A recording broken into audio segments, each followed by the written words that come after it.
दोस्तों, क्या आप जानते हैं कलयुग की भविष्यवाणी? आइए जानते हैं कृष्ण की 4 और महापुराणों की 17 खास बातें कलयुग के बारे में। नंबर 1, सतयुग। सतयुग में प्रतीकात्मक तौर पर धर्म के 4 पैर थे। सतयुग में मनुष्य की लंबाई 32 फीट अर्थात लगभग 21 हाथ बताई गई है। इस युग में धर्म 100% था।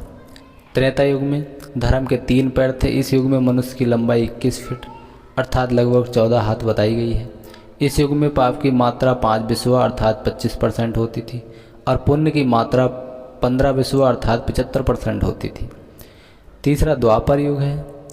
द्वापर में धर्म के 2 पैर ही रहे। इस युग में मनुष्य की लंबाई 11 फीट अर्थात लगभग 7 हाथ बताई गई है। इस युग में पाप की मात्रा 10 बिस्वा अर्थात 50% होती है, जबकि पुण्य की मात्रा 10 बिस्वा अर्थात 50% होती है। मतलब यह है कि इस युग में आधे मनुष्य पापी और आधे पुण्यात्मा थे। इसी युग में महाभारत का युद्ध हुआ था।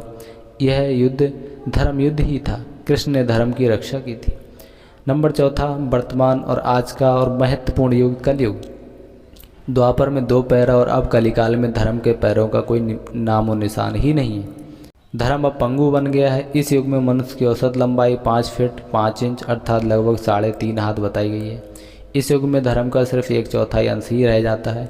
इस युग में पाप की मात्रा 15 बिस्वा अर्थात 75% होती है, जबकि पुण्य की मात्रा 5 बिस्वा अर्थात 25% होती है। लेकिन वर्तमान में देखा जा रहा है कि कलिकाल अपने चरम पर है। ये जो 25% पुण्य की मात्रा बताई गई है, यह अब कहीं भी नज़र नहीं आती। महज 5% ही पुण्य कहीं बचा होगा। अब तो चारों तरफ पाप ही पाप नज़र आता है। आओ जानते हैं कि कैसे। भगवान कृष्ण ने कलयुग का वर्णन कैसे किया है। नंबर 1, कलयुग का वर्णन करते हुए श्री कृष्ण कहते हैं कि कलयुग में ऐसे लोगों का राज्य होगा जो दोनों ओर से शोषण करेंगे, बोलेंगे कुछ और करेंगे कुछ, मन में कुछ और कर्म में कुछ। ऐसे ही लोगों का राज्य होगा। इसी प्रकार कलयुग में ऐसे लोग रहेंगे जो बड़े ज्ञानी और ध्यानी कहलाएंगे। वे ज्ञानी की चर्चा तो करेंगे लेकिन उनके आचरण राक्षसी होंगे। बड़े पंडित और विद्वान कहलाएंगे, किंतु वे यही देखते रहेंगे कि कौन सा मनुष्य मरे और हमारे नाम से संपत्ति या पद कर जाए। नंबर 2, कलयुग का मनुष्य शिशुपाल जैसा होगा। कलयुग में बालकों के लिए ममता के कारण इतना करेगा कि उन्हें अपने विकास का अवसर ही नहीं मिलेगा। मोह माया में ही घर बर्बाद हो जाएगा। किसी का बेटा घर छोड़कर साधु बनेगा तो हजारों व्यक्ति दर्शन करेंगे, किंतु यदि अपना बेटा साधु बनता होगा तो रोएंगे कि मेरे बेटे का क्या होगा। इतनी सारी ममता होगी कि उसे मोह माया और परिवार में ही बांध कर रखेंगे और उसका जीवन वहीं खत्म हो जाएगा। अंत में बेचारा अनाथ होकर मरेगा। नंबर 3, कलयुग में धनाढ्य लोग लड़के लड़की के विवाह में, मकान के उत्सव में, छोटे बड़े उत्सवों में तो लाखों रुपए खर्च कर देंगे, परंतु पड़ोस में ही यदि कोई भूखा प्यासा होगा तो यह नहीं देखेंगे कि उसका पेट भरा है या नहीं।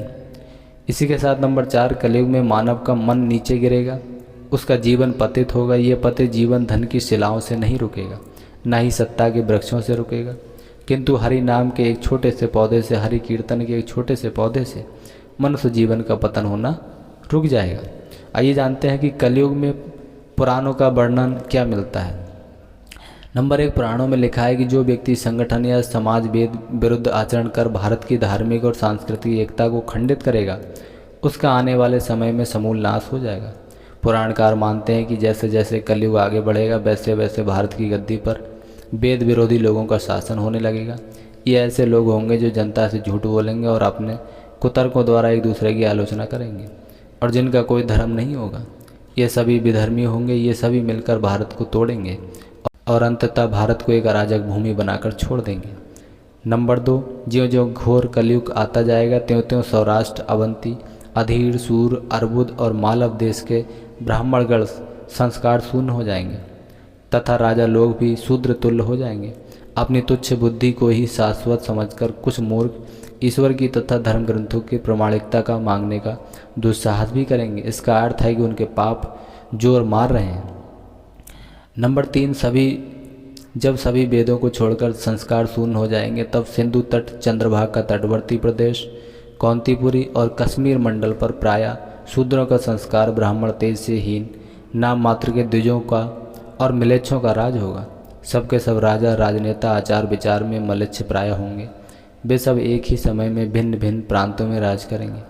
ये सब के सब पिरले सिरे के झूठे, अधार्मिक और स्वल्प दान करने वाले होंगे। छोटी बातों को लेकर ही ये क्रोध के मारे आग बबूला हो जाएंगे। ये दुष्ट लोग स्त्री, बच्चों, गऊओं और ब्राह्मणों को मारने में भी नहीं हिचकेंगे।